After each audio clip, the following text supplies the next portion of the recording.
What was your last hot take? My last hot take is the first Godfather is trash. I don't know why people love that movie. Yeah, I've fallen asleep on it 4 times. I've tried so hard to really get into it. Y'all bigged it up. Y'all thought it was this great mafia movie. It's not that good. My name is Shad Harrison. I've always loved hearing the stories of how creatives and entrepreneurs got started in their careers. So now, it's my time to tell those stories. This is Interviews with the Rebel. What's going on, people? This is Shad Harris of the Rebel Society, and the whole purpose of this show is to kind of give insight into how your favorite creatives, favorite entrepreneurs are really navigating their entrepreneurial journey. So today we have somebody I've been knowing for the past probably about since the beginning of the year or so, and somebody who I've actually seen, maneuver, the content game, let's say. And today we have Jae Robinson. What's going on, man? Thanks for having me. No problem at all, man. So, for the people that don't know you, what do you do? I am the CEO and I'm the creative director, creative producer of the Pod Dealer Network. So that's a podcast network that essentially helps people share their stories on various platforms. We have created podcasts. We're trying to get into the YouTube game a little bit. You gotta do it, man. I know we keep wanting to do it. We want to do a video function. There are people that we work with that want to specifically do video. But where we get our bread and butter from and where our strong suits are like audio content. Okay. All right. So before we dive into it, I got a little bit of an icebreaker. Okay. So which music artists do you actually relate to the most? As far as music, aesthetic, how they act, all that. It's going to be an unpopular opinion. It's gonna be Wale. Really? I always call the thing that I do, I'm the Wale of podcast, where you can be dope. You can be dope. You can be dope, but you get overlooked. You came out at the same time as a lot of other people. So there's some podcasts that came out 2-3 years ago around the same time that I started. They're on big networks. Yeah. And it's just like we all made the cover together, but then they've done something else. Maybe they got a manager, maybe they got a PR person. The aesthetic, sometimes I snap, I rant. I get online and rant. Why don't y'all love me like y'all love it? But yeah, Wale will probably be my choice, man. It's crazy that you say that because Wale is my choice as well. Oh, wow. Yeah. Like ever since, like I've always fucked with Wale from like 2006, 2007, like mixtape About Nothing. Mm-hmm. And then just seeing like how he acts, I would probably do those same things. Like, why you not giving me my respect? I'm putting in I got the credentials, I got the hits. Yeah. But y'all don't fuck with me like y'all fuck with everybody else. Yeah, absolutely. So I definitely get it. And I remember like I posted this recently when Jay-Z was like, when he had an old Breakfast Club interview. Mm-hmm. And he was like, they was asking him who you feel like is going to be in like 5 or 10 years. And he was like, of course Drake, Cole, Kendrick. But he like just off the sheer want to be there, Wale is going to be there. And I felt the same way because with me, I feel like there's a lot of people that are more talented than me in a lot of the areas that I actually, in the lane that I'm in. Right, for sure. But at the same time, I work harder than most of these people. Yeah. So when he said that, I was like, yo, that's me. Yeah. That's me all day. So it's real crap. I don't fuck with you for a reason. and I think the thing that I've seen you say that made me realize, like, I agree with that is there are a lot of times that we outwork the people who are getting the most shine. Right. And so a lot of times I've heard conversations, this is no shade to anybody out there, but I've heard like there are a lot of people working and there are a lot of people taking pictures.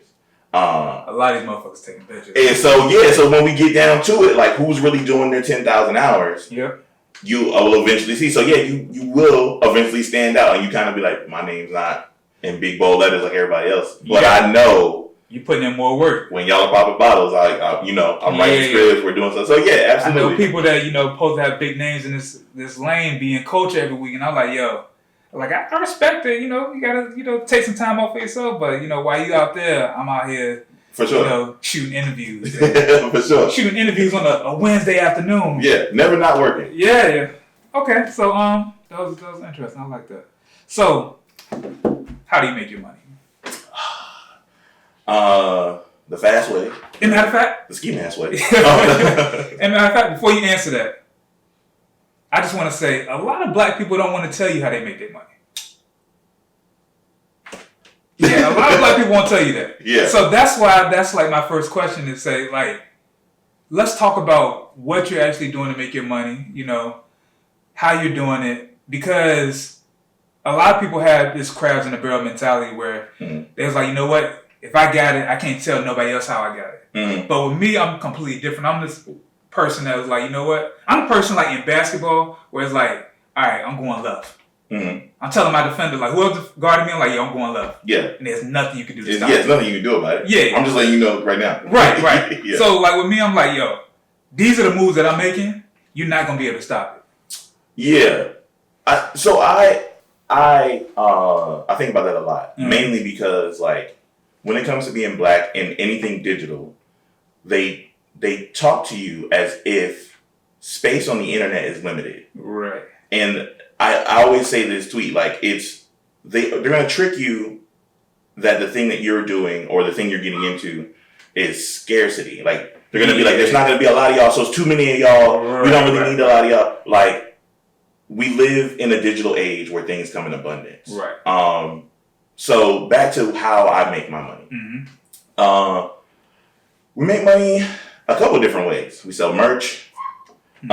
We also hold classes that talk to people about whatever they're stuck in their digital journey, right? So sometimes, I know you get this from brand management, so people will go like, hey, I want my Instagram to kind of be popping. And we'll talk about this as far as it's specific to whatever it is that they're doing. While I'm not a social media manager and I don't necessarily have all those skills, there's some tricks of the trade that we can kind of like learn. As far as podcasting is concerned and like increasing their audience, we do a fair amount of like analytics. So my professional job, I'm a product developer, so I just treat each podcast like a product. Right. So we're essentially looking at like, what does the life cycle look like, and treat each week like a sprint. If for those of you who work in agile frameworks, that's it. We treat each week like a sprint. So you release an episode, the next thing you need to do to get your next product out, your next episode, is this thing. You need to be engaging, make content that is engaging, all of that stuff. So we teach people how to do that for a fee.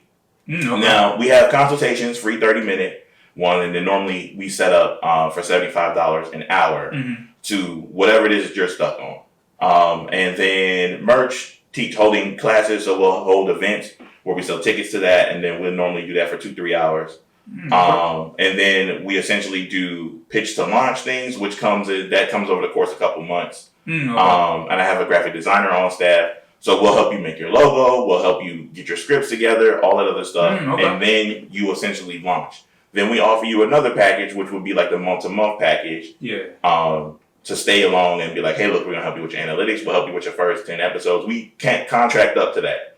Whatever your budget is. So, and that's essentially how we make money with pod dealers. Okay. I didn't even know y'all did all that. That's kind of dope. So you're almost like a one-stop shop for anybody who wants to start a podcast. Yeah, or people who already have a podcast that kind of want to correct it, right? Like there are some people who started and they just kind of like, I don't know who my audience is. I'm putting this out. It's just for fun. But they do want some notoriety, right? Hey, I'm in Chesapeake or I'm in wherever. And I want people to know, how do I network? And I've been in podcasting long enough that I know some people in almost most of the major cities. So I can shoot somebody a tweet. I can shoot somebody a DM, shoot them a text and be like, hey, man, it's this dude I know that's dope. He might need somebody. And I'll just tell them the same thing. It's no information for me. Like, hey, man, he might need some guidance, and I know y'all doing y'all thing. Or, hey, there's a meetup in your city. Go do that. Go check it out. So, yeah, that's essentially, like, what I want to do. I want to see more black people be able to tell their stories and share their stories. Okay. So, I guess we could take it back a little bit. What is the origin story as far as you and podcasts and pod dealers? All right, so me and podcast. The 5-minute origin story. People. All right, So I'm keep it short. So the origin story, Just Say Word, started. It was supposed to be me and 2 other people. I originally started listening to podcasts because I ran out of music on my phone. Same way. So same way. I started listening to podcasts. I was listening to all these like hyped up, whatever was on the feature page. It was like Mark Maron, the same people, Joe Rogan, Bill Burr, all that other stuff. Starting out, what were like your top 5 that you used to always? When I first listened to it, it was Bill Burr, Mark Maron.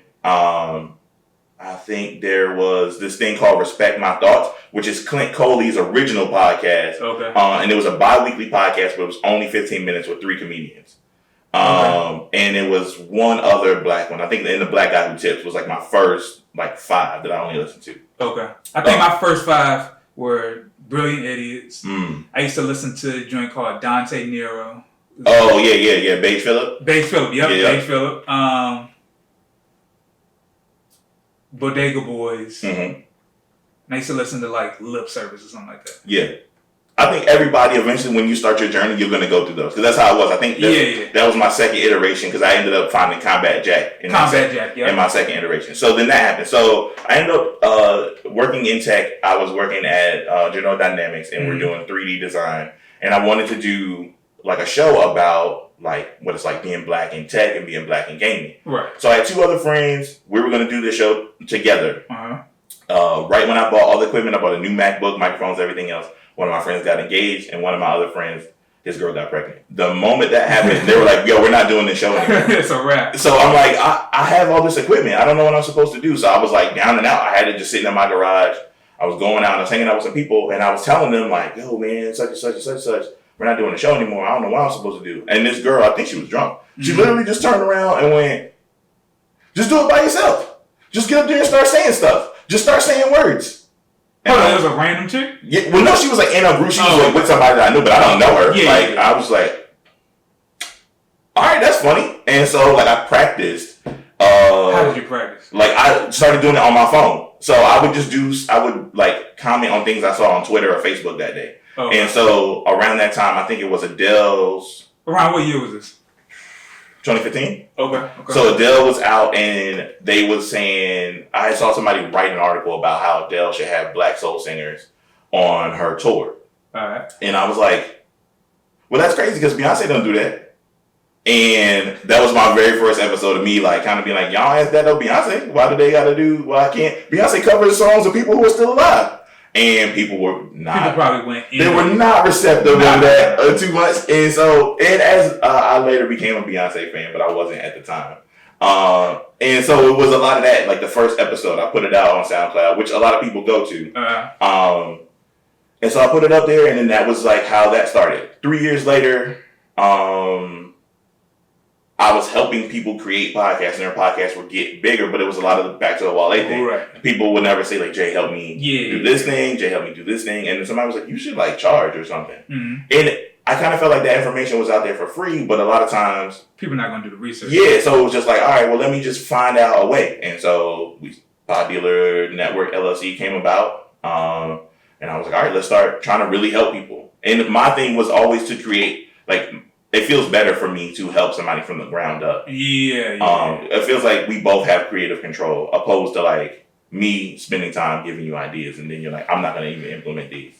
So do you ever feel like in that same situation, do you ever feel like you've helped somebody get to a point and then they feel like they did it on their own? Absolutely. How does that make you feel? Because I've run into that situation a lot. Keep it real. Keep it real. I think this is in the Bible. There's a thing that says he's all right, but he's not real. That could be wrong. It could be a Jay-Z quote. That could be a Jay-Z quote. I could be wrong. Deuteronomy? Job, Book of Job. I know that. Like, I know that. And I think that's a lot of what I've had to deal with, especially moving in digital, moving around the city. Right. I use this thing where essentially like your circle gets bigger. You essentially kind of like see like, oh no, that person got on because somebody else did this thing or this person. And it's not necessarily hate, but it's like, dang, I don't know if that's something y'all worked out. So like if you put me on, right? And I'm like, yo, I'm everywhere. I'm on TV. I'm on all this other stuff.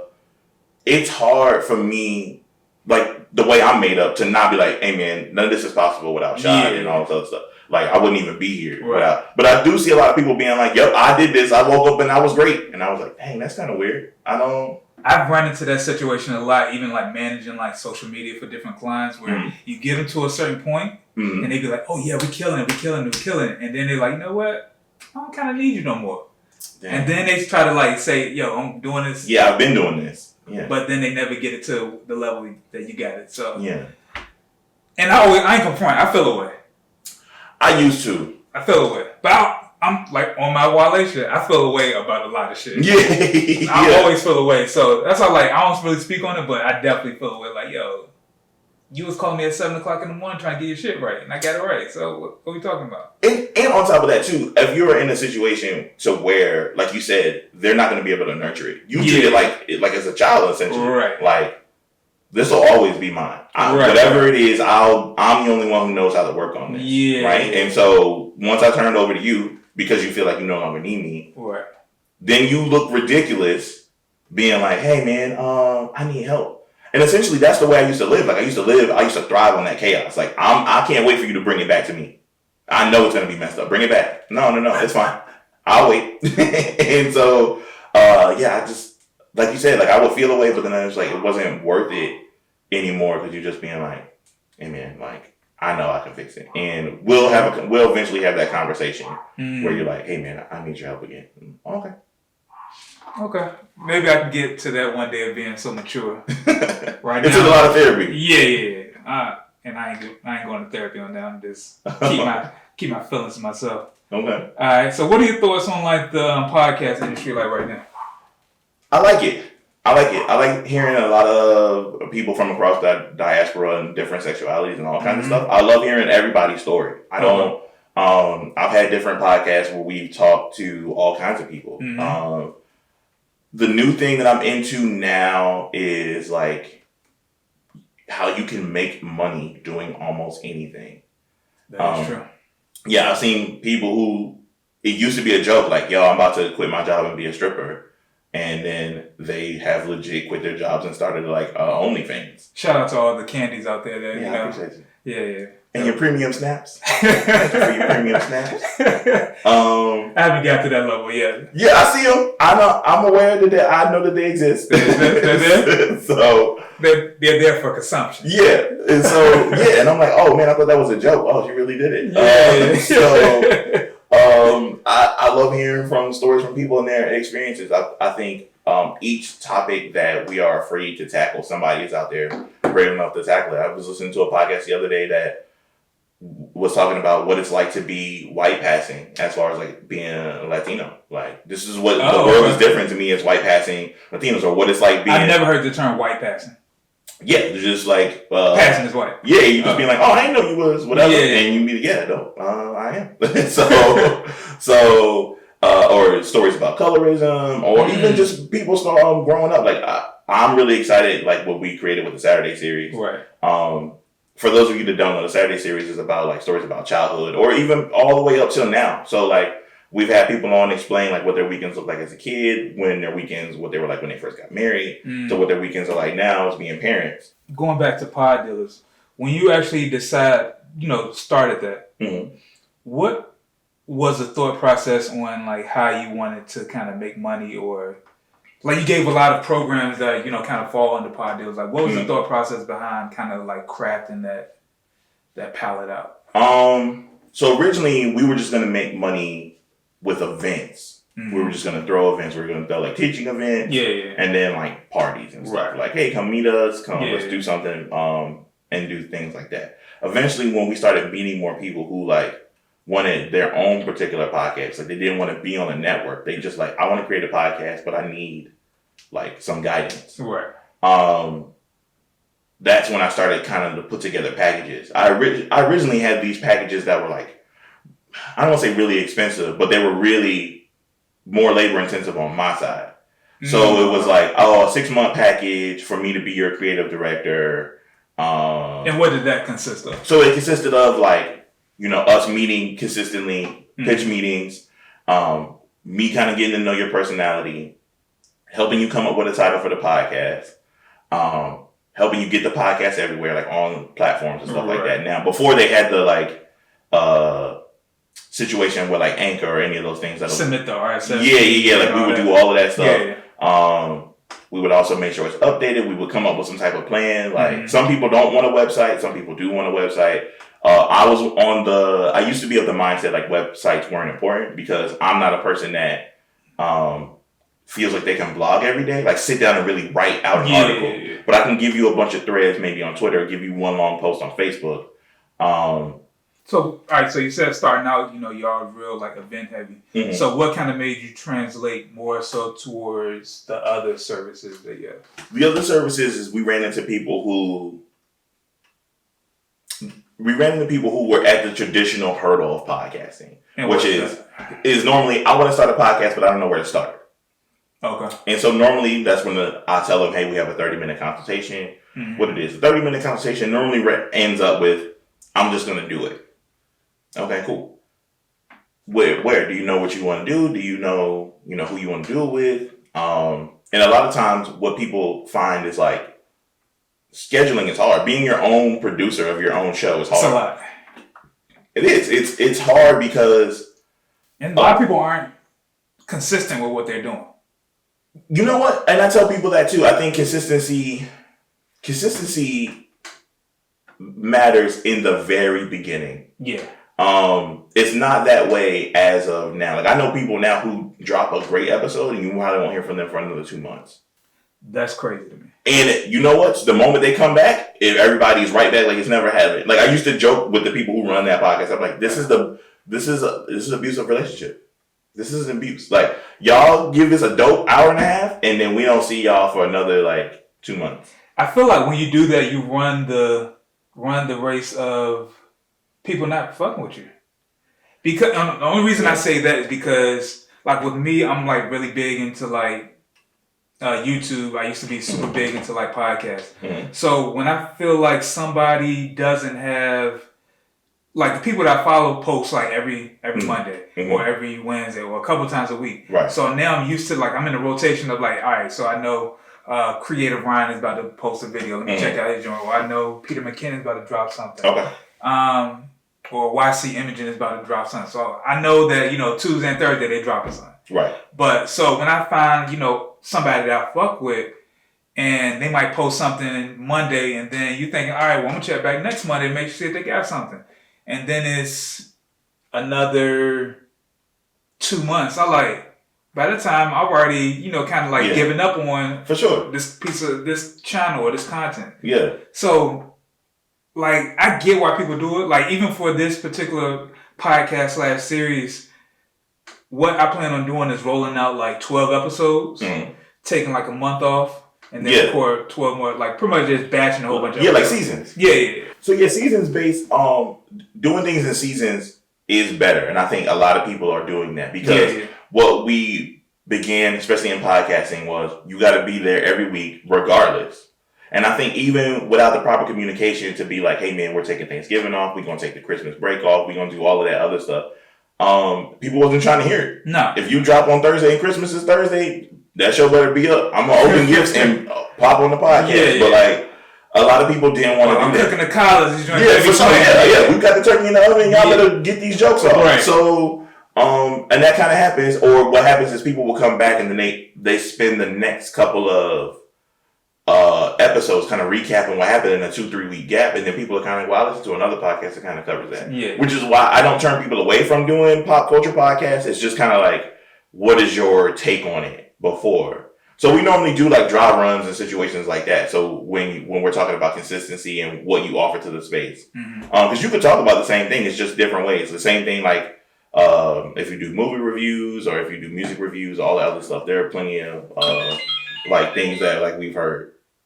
So ideally you want to be consistent. And that's normally where we start at. So with the packages, that's kind of what we set up for, to help you be consistent. Okay. And then once that doesn't happen, or once you decide, hey, look, I think I got it. How can you make somebody be consistent? Because I realized that's kind of like the hardest thing. Even if I'm the one that's kind of like steering the ship, because also, I run a couple, I do production for a couple people's like one-line series, stuff like that.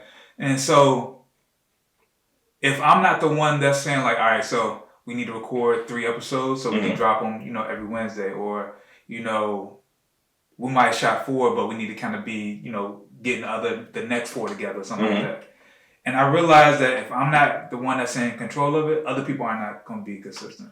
I think we have a joint partnership in that way, and we have to have really clear communication. So like I had one client who was writing a book, and her thing was she didn't want to do her podcast until the book launched because there were different episodes that kind of touched on topics of each chapter, right? Yeah. But she wasn't done. She was trying to do the podcast and the book at the same time. So she would write a chapter, then do an episode, right? And then I don't know whatever happened with the book, but we got 12 episodes done. They, I recorded them, I did the production, and she's got them. whenever she decides. I think she's going to write more chapters. Okay. So however that works, and then we'll pick that back up. We've also had people who are kind of like, they want to drop their episodes in batches, and I'm not really for that. I think you should put. Why aren't you for it? The reason, a lot of times, the first thing I'm gonna do is not look or listen to it. So if I see that you just dropped an episode, or you just came out and you dropped 3 episodes, and they are of length, then like I've seen somebody drop like, here's our first episode is 15 minutes. So the second episode is an hour. Here's our third episode is an hour and 45 minutes. I'm like, I don't know what y'all gave us all of that content in a block. But what if they did it? Say if they just record them as a batch, but put them out like every. Yeah, I'm with that. Putting it out one at a time. Yeah. And for people that don't know, batching is when you just record a whole bunch of shit at one time and just kind of let it go, instead of doing it every week or every 2 weeks. Yeah, because I think the reception is, if you do it and it's a 20-minute block, hey, I'm Shad and I'm doing this. This is the Rebel Society, blah, blah, blah. We're going to come to y'all next week. Boom, you give us to us next Wednesday. Right. Here's the first episode. Boom, we ready for it. But if you did, here's the Rebel Society, here's the first episode, here's the second episode, or because some people do that episode 0, like it doesn't mean anything. Yeah. That doesn't make any sense to me. But I've seen people do it. It is funny to me because it's just like, oh, we're not talking about anything, but this is what we're doing. Sometimes people automatically turn it away. It's not like bulk audio is not the same way like Netflix. Like you get a whole season and you're like, oh, I can't wait. Yeah, because you're never going to listen to, like, it's hard for me to listen to 2 episodes of somebody back to back.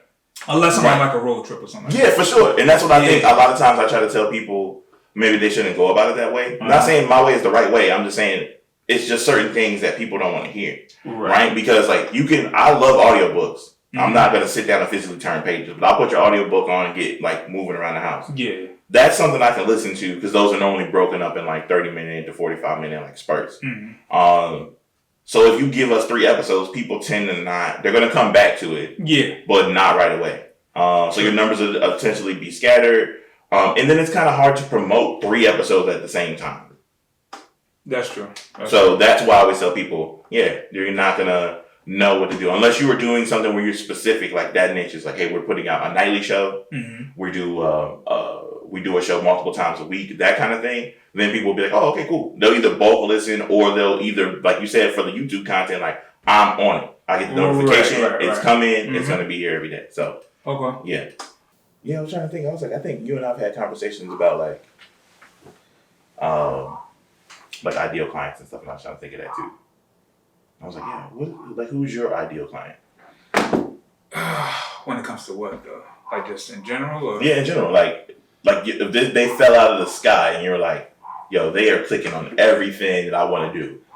My ideal client is somebody that's completely, like I said, unconventional. Okay. Like they look at an industry whatever industry that they're in, like, how can I do something completely different? I realized over the course of the years that I can point out the people that are not for me. And those are usually like, nothing against people who do hair, but that industry isn't for me. Okay. Or like the beauty industry. Is that because it's ever changing, or those people also like to micromanage? I realized that, I don't want this to sound fucked up, but... Well, I grew up in the salon, so you're not going to say... I'm thinking about people that actually will listen to this, but when it comes to like that particular industry, a lot of people aren't creative. Okay. Yeah. A lot of people want to do something like they see whoever is the top name, they want to do stuff just like that. Okay, yeah, that makes sense. And they micromanage, and they're worried about details. Like, they will stop a project in its tracks for a detail that does not matter. Oh, okay. So they're like, well, the hair on this picture was slightly off. I'm like, okay, we can, delete it. We can Photoshop. We can retouch it. Yeah. But they're like, no. Yeah, it's like a problem. So I realized that I'm not a good fit for that. There's other people who can kill those type of projects, got the temperament for it. I don't, because with me, I want whoever I work with to know that we're going to do something outside the box. We're going to do something dope. And it's going to be something completely different from what everybody else is doing. So you don't have to micromanage me. I know what the fuck I'm doing. Okay. So would you ever do a partnership with somebody that want to co-direct a video or co-direct a shoot? Like, is that a thing? Or do you like, oh, no, I need you to be hands off. I got it. Would I co-direct? I'm kind of getting out of actual filming per se. Okay.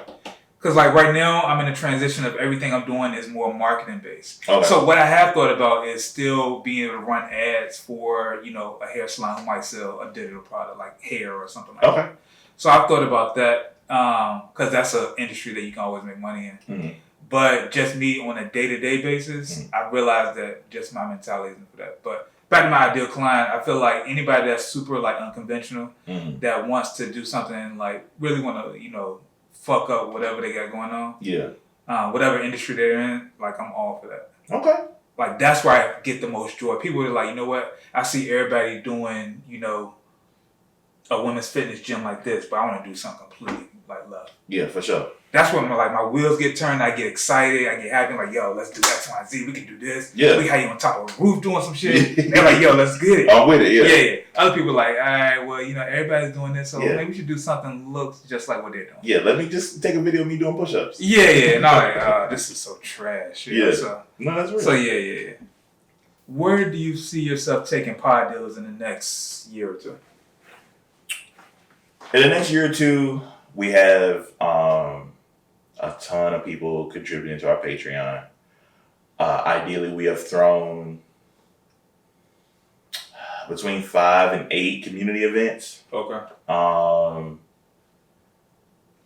We have either helped produce or co-produce 2 to 3 live shows. Okay. And we will probably expand to about 15 shows. How many shows you got now? So we're at 10 with 3 in production, so 13 total. Okay. 15. Those three that are in production will be on the paid for side. Okay. So grand total, ideally 12 that people can listen to coming up, and then another 3 out that are just whatever. We do want to probably work with 1 or 2 more people as far as like building their show from the ground up. Once we kind of figure out, there are some people on the network that are transitioning. So like I said, like J. Dot and Rich, shout out to them with a TWS. They were working on a TV show, and so they're not podcasting as consistently as they were. But I'm super excited to see what they're going to make with their TV show. Gotcha. So yeah, that's really the first, like what I see in like the next year or two. Ideally, I would be one of the voices, probably here in Hampton Roads, that will have some say so in like what media looks like here, or what media can That's like do. A goal of yours. Yeah, for real. Yeah, like I would definitely want to be in conversations where people are like, this kid is doing it, even though I'm not a kid, but people. But like you're grown as hell. Yeah. Some people. So I always really told the people, they like, you got it together, son. I'm like, I'm a whole adult. Yes. So, like he is one of the voices of people that we want to meet with, or he should be a part of this project. I think I'm very collaborative in that way. Like I always want to work with people, and I don't know if that's a thing that people get because I'm not originally from here. So people are always like, yo, why you want to be involved in, like, or why you want to help this? And I'm like, yeah, because I want to see it here. This city has also helped raise me in a way. I got here when I was very young, or like in my late teens, and I've been here kind of like ever since. Okay.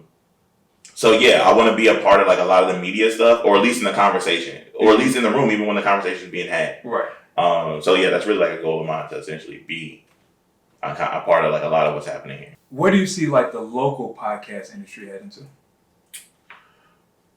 It's good. It's promising. I think from the podcasts that I've heard that are here, there are some that are super unique. Yeah. And then there are some that I've heard Brilliant Idiots, The Read, and I want my show to sound like them. That. And that's going to happen in every market. Yeah. I would love to meet with those people and essentially be like, yeah, but y'all are better than that. Yeah. I think you and I had the conversation, like everybody's trying to see what works and then they're going to do that. So whether it be doing some type of skit on Instagram or doing something on YouTube or doing a podcast, whatever hits first, that's the thing they do. Hey, we talk reckless on Facebook Live every week. So that kind of thing is like whatever it is. And I find humor in that, and I find like, yo, that's dope that y'all are doing that. Right. but I think it could be tweaked in a way where that's like this could also you could be a part of the collective and create your own lane. Okay. And so I would love to meet with all of those people, or at least like sit down with them at some point. Okay. I think the scene here is really smart. I'm really like, I think I was really impressed by what On Air does. Mm-hmm. Shout out to Leezy and Treasy. Yeah, for sure. And like Live from the 7-5 was in my rotation. I listen to your podcast. I listen to shout out to Society X. Yeah, I listen to the kind of movie critics because I wanted to do that. I always wanted to do like a movie critic podcast. And so we did. I did my own version of kind of like what I thought because I don't think a lot of people know what a solo hosted podcast looks like, and not necessarily in a solo hosted podcast where you have a guest on every week. That's just where you just talking. Yeah, me. I'm just talking every week for 25 minutes. That shit sounds like a struggle. It's something to do. But when you're a middle child and left to your own devices, you'll figure it out. Yeah. So yeah, the podcast scene, as far as it is here, I think it definitely has room. I think a lot of what podcasting does too is like it puts the introverts in a really cool digital cocoon. Okay. And so that way they think like, yo, I got a lot of listeners or I interact with people online, but I'm like, yo, if we came together, I think we could really do something. Okay. I don't want Virginia Beach or Richmond or any of those other places to get skipped over because they have really dope creatives, and I think that they need to be showcased in some type of way. Okay. All right. My last question before we kind of wrap this up is, what's the hardest thing about having a podcast as well as having a podcast network and what you do? So having a podcast is, how do we come up with topics every week? Like, how do we not sound like everybody else? Yeah. Right? So how do I talk about things? So while everybody else was talking about, Chris Brown and all this other stuff, not to be somber, I talked about the death of my father. Right? And so, or finding out about the death of my father. Yeah. And so then that was a thing where everybody was like, oh, I didn't even know like this happened. Versus having a network, managing people is different than managing creatives. So as much as I text Underwood or Jalita or anybody else like that, it's very, not in a bad way, temperamental in that way where they're just kind of like, yo, I'm not feeling it. My energy's not right. I'm not going to put an episode out, or I'm not feeling it. And you got to rock with that. It's not I'm not necessarily their boss in that way to be like, the show needs to be up by this time. You're just like, yo, my energy was off and I didn't feel like recording today. Okay. But like, what happens, right? Yeah. So, like much like you said, like the trust of the audience is kind of like, oh, I don't know if I can depend on you or that thing. But they always do their job as far as like, social media. And I always give them that pep talk, like, hey man, if you're not gonna put a show out, then do more engagement or do more of this thing. And they're really good about doing that. So having a network is really good because it also kind of comes in with people who already have audiences and share those audiences with the new folks. True. So you don't have to necessarily find your niche right away. So those are the differences. All right, cool. So whereas if I tell people to find you one place where they can get to know you the most online, where would that be? Ooh, Pod Dealers. Pod Dealers would probably be the place. You're going to see me promoting everybody, but I'm out and about. Pod Dealers on Instagram is probably the best place you can find me when I'm doing stuff. If you just want to hear me talking reckless or see me typing reckless, Dinky's Kid at Dinky's Kid on Twitter. I wouldn't recommend it. I wouldn't recommend it. Just go to Pod Dealers on Instagram and enjoy yourself, because then you might see me say something and you'd be like, I don't agree with him and I don't like him no more. And I'm always giving hot takes about music, sneakers, movies. What was your last hot take? My last hot take is The First Godfather is trash. I don't know why people love that movie. I've fallen asleep on it 4 times. I've tried so hard to really get into it. Y'all bigged it up. Y'all thought it was this great mafia movie. It's not that good. And I also took some of Shy. Don't be mad at me. Shy's advice. He used to say this. This is why I say you can't be a part of Brandon. Since Jay-Z got married, he'd be looking sillier. I never thought about it until you said it, and then I started seeing pictures of Jay-Z and Beyonce side by side looking real silly, and I was like, oh man, this is... Beyonce is trying to lower his stock value so nobody else will want him. Then she dropped a bomb on him. That's not fair. That's not fair. Beyonce is the devil for that. Oh, see, I'm not. That's we gonna wrap this up. Yeah, I got nothing. I feel like somebody gonna stop throwing beats. I ain't got nothing for this. I'm just gonna look out the window. But again, I appreciate you for having me. No problem, man. Thank you for being a part of this. Man, this was a great conversation. This is kind of like what this series, Interviews with a Rebel, is kind of going to be like. Okay. Really just giving tangible tips on how people can actually go after their dreams, how to actually tangibly do the things they want to do, as well as make a little bit of money, while doing it. So for sure.